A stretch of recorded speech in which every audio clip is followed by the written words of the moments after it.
नमस्कार, मैं हूं माया शर्मा। आप सबका स्वागत है मेरे न्यूज़ चैनल आज़ाद टीवी पर। आज मैं पेश करने जा रही हूं हमारे सरपंच जी द्विवेदी जी, जिनका इंटरव्यू लाइव दिखाया जाएगा। सबसे पहले मैं द्विवेदी जी आपका शुक्रिया करना चाहूंगी कि आप लाइव इंटरव्यू के लिए राजी हुए। तो मैं आप सबको बताना चाहूंगी कि हमारे द्विवेदी जी कोई मामूली जीत से नहीं जीते हैं। इन्होंने 90% वोट जीते हैं और इस ऐतिहासिक जीत के लिए इन्हें बहुत बहुत शुभकामनाएं। अब मैं प्रकाश डालना चाहूंगी कि हमारे द्विवेदी जी ने कितनी मेहनत और कठोर परिश्रम से ये मुकाम हासिल किया है ना द्विवेदी जी? जी हाँ, बताना चाहूंगी कि हमारे द्विवेदी जी ने बहुत बड़े बड़े वादे किए थे हमारे गांव की भोली भाली जनता के साथ। तो द्विवेदी जी, सबसे पहले मैं आपका पहला वादा याद दिलाना चाहूंगी जो आपने हमारे गांव के लोगों से किया था। सबसे अरे अरे द्विवेदी जी, अपने कार्यकर्ताओं को समझाइए ना, बीच में ना बोले, लाइव चल रहा है। प्लीज, अभी तो मैंने शुरू ही किया है, बैठिए आप।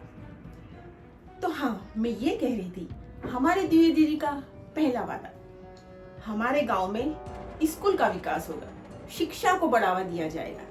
लेकिन शिक्षा के नाम पर हम पहले ही देख चुके हैं इस गांव में घूमकर कि यहाँ एक भी ढंग का स्कूल नहीं है, और जो स्कूल हैं उनकी दीवारों से सीमेंट तक बाहर आ रही है। वहाँ बैठने की ढंग से जगह तक नहीं है। बरसात में तो ऐसा हाल हो जाता है जैसे लगता है जैसे तालाब और नदियां बह रही हैं। लेकिन फिर भी हमारे द्विवेदी जी कितने अच्छे से शिक्षा को बढ़ा रहे हैं, उसके लिए उनका बहुत बहुत धन्यवाद। दूसरा वादा, हमारे द्विवेदी जी ने वादा किया था कि चुनाव के बाद औरतों के लिए कि कुछ ना कुछ जरूर करेंगे, उनकी सुरक्षा के लिए, उनकी शिक्षा के लिए, जो कि कुछ हो नहीं पाया, और ना ही उनके रोजगार के लिए। हमारी यहाँ की औरतें, यहाँ की बालिकाएं, ना बालिकाओं को शिक्षा मिल पाती है, ना ही औरतों को रोजगार मिल पाता है।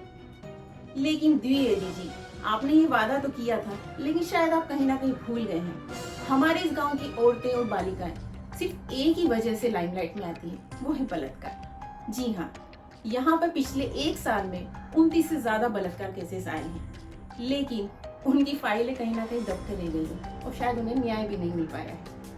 तो बहुत बहुत शुभकामनाएं द्विवेदी जी कि आप कितने अच्छे ढंग से औरतों के लिए काम कर रहे हैं, हमारे गांव की बालिकाओं के लिए काम कर रहे हैं। तीसरा वादा, जी हाँ, तीसरा वादा द्विवेदी जी ने किया था कि वो हमारे गांव में हॉस्पिटल, अच्छे से अच्छे उपचार केंद्र खुलवाएंगे। लेकिन अफसोस, यहाँ पर भी द्विवेदी जी फेल हो गए। यहाँ पर ना कोई ढंग के हॉस्पिटल है, और ना वहाँ पे कोई अच्छी डॉक्टर है, और ना ही कोई स्टाफ है। यहाँ तक कि वहाँ पर ढंग की मेडिसिन तक नहीं मिलती है।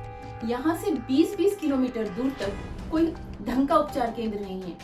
अगर किसी पेशेंट को अगर कोई इमरजेंसी आ जाए तो उसके पास मरने के अलावा और कोई रास्ता नहीं बचता है। लेकिन द्विवेदी जी को इसकी फिक्र कहाँ है? आप तो जीत गए हैं ना, आपको इससे क्या लेना देना कि गांव में क्या हो रहा है और क्या नहीं हो रहा है। यही इस गांव की हकीकत है जो मैं आज सबके सामने दिखाने के लिए लाई हूँ। आप इतना डर क्यों रहे हैं? आपको तो खुश होना चाहिए। जितने लोग आपको आज तक अच्छे से नहीं जानते थे, अब अच्छे से जान पाएंगे। शायद अगले चुनाव में आप इससे भी ज्यादा मात्रा में वोट लाकर जीतेंगे, है ना द्विवेदी जी? धन्यवाद।